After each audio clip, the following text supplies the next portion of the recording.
Hey, how's it going, everybody? Drew here. I finally got my hands on an Earthquaker Devices life pedal, and man, is it awesome. It's one of the coolest pedals that I think has come out in the last couple years that kind of caters more towards metal guitar players, heavy guitar players.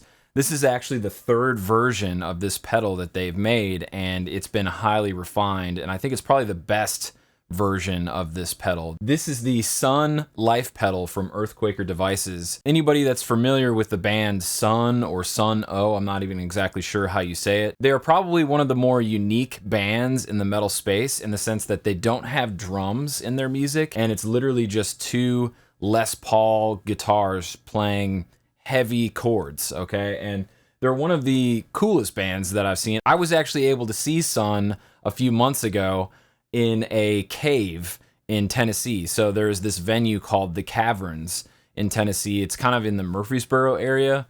And I got to watch these guys play. We were enveloped in fog for about 2 hours while sludgy, doomy chords proceeded to play for such a long time. So that memory stuck with me. And I was recently at Mom and Dad's Music here in Clarksville, Tennessee, looking for a new overdrive pedal to boost the front end of my JP2C, and I came across this life pedal again, and I was like blown away by it. I played all of the overdrives that they had from Earthquaker there, and this one by far was the most interesting and unique sort of take on a distortion pedal. It also has a boost built into it as well. So before we get into some of the details of the pedal, I just want to go over like what comes in the box. That's always exciting, right, for pedal nerds out there. You get a very colorful Earthquaker Devices box with the serial number and picture of the pedal on the side. That's helpful. Every Earthquaker Devices pedal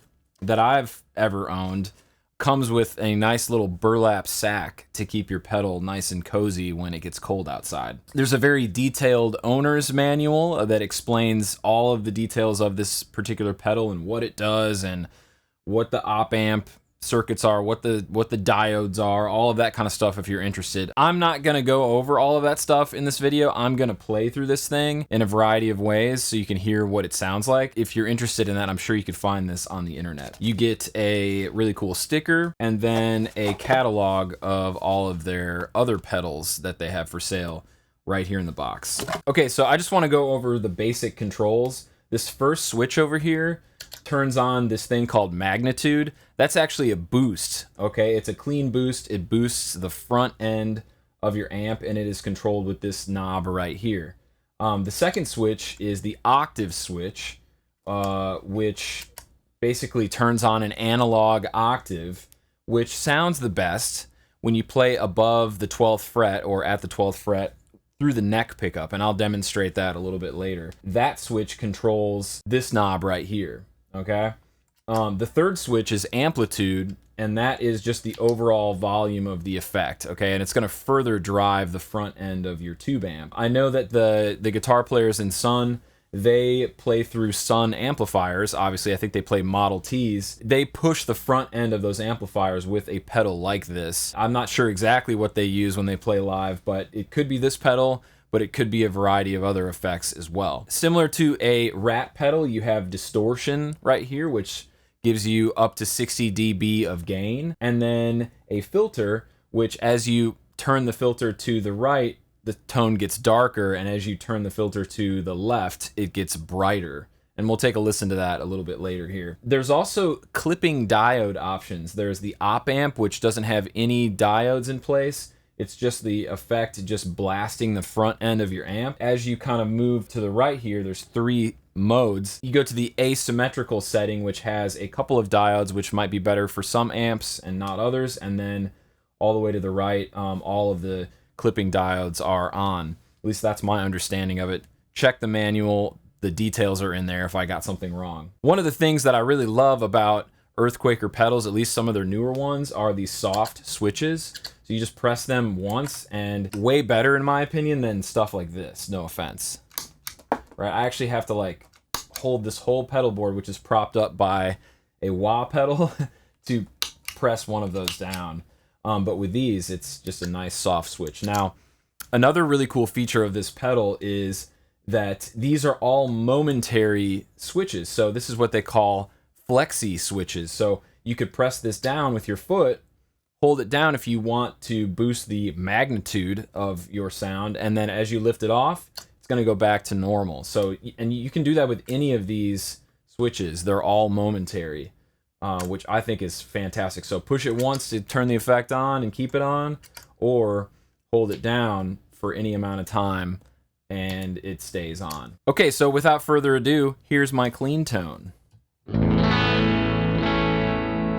This is a Mesa Boogie JP2C. I'm just playing through the clean channel so you can really hear what this pedal sounds like.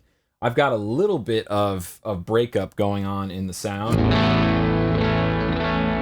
I've got pretty hot pickups in this guitar, not the hottest that Creal makes, but pretty dang hot. So that's kind of the starting point. Now I'm also engaging this EQ over here, EQ number 1, which is kind of like a V shape. I can turn that off for you really quick.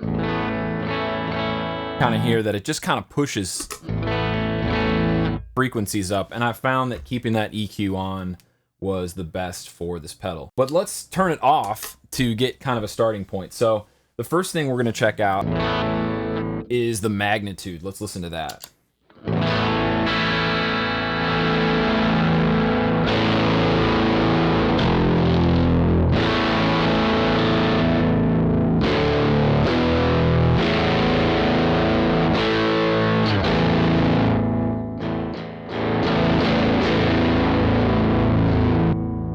Okay, now let's check out the amplitude.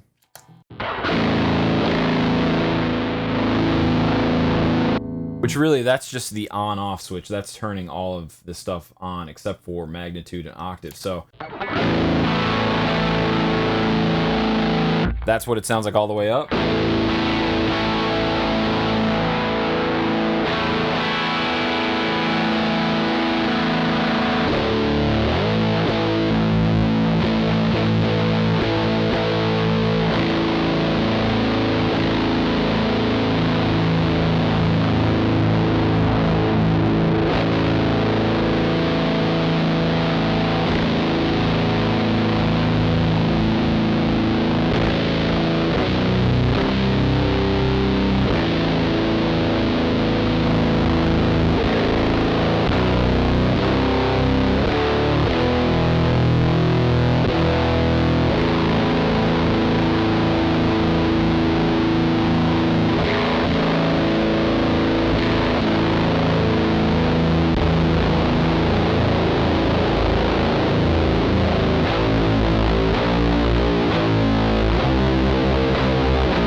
Real quick, let's listen to what this pedal sounds like with the JP2C EQ engaged.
Hey guys, thank you so much for watching this video on the Earthquaker Devices Life Pedal.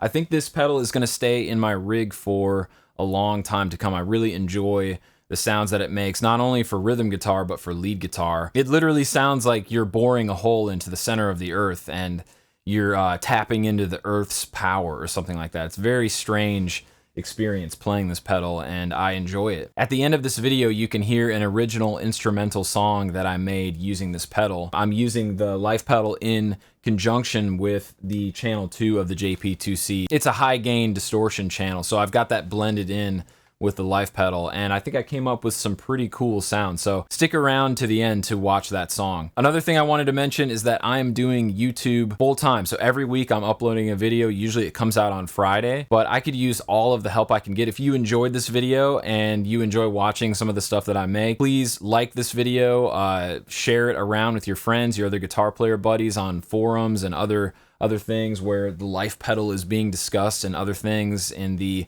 sort of metal universe is taking place. I would love to be a part of that. So please like this video and subscribe to the channel if you can. Wherever you're at in the world, have a wonderful day, and I'll see you in the next one. Take care.